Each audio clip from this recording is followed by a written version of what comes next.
नमस्कार friends, welcome to our YouTube channel insights YP के वर्षन है। आज हम चर्चा करेंगे कि भारत में इनकम टैक्स कब शुरू हुआ। What is the history of the income tax in India.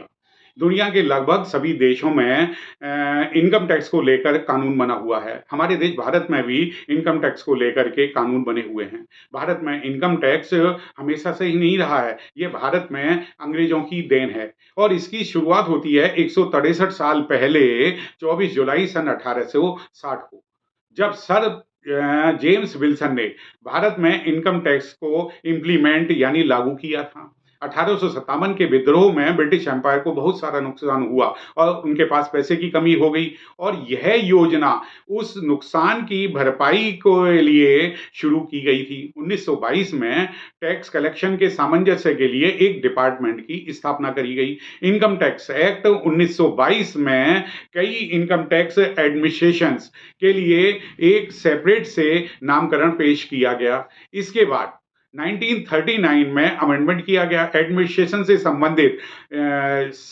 सारे कार्यों को और अपील से संबंधित सारे कार्यों को सेपरेट कर दिया गया। साथ में बॉम्बे में एक सेंट्रल चार्ज इंट्रोड्यूस किया गया।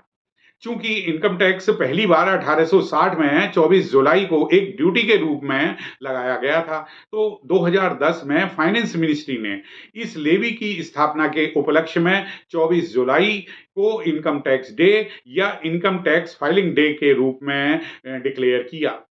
तो तब से 24 जुलाई को हर साल इनकम टैक्स डे मनाया जाता है। भारत में इनकम टैक्स का हेड ऑफिस नई दिल्ली में है, जो कि फाइनेंस मिनिस्ट्री में रेवेन्यू डिपार्टमेंट के तहत कार्य करता है और इसका नेतृत्व केंद्रीय प्रत्यक्ष बोर्ड यानी सीबीडीटी नाम की एक बॉडी, टॉप बॉडी है, वो करती है। और अभी देश में इनकम टैक्स एक्ट 1961 लागू है और इसमें टाइम टू टाइम अमेंडमेंट होती रहती है। तो आज की वीडियो में इतना ही। Thank you.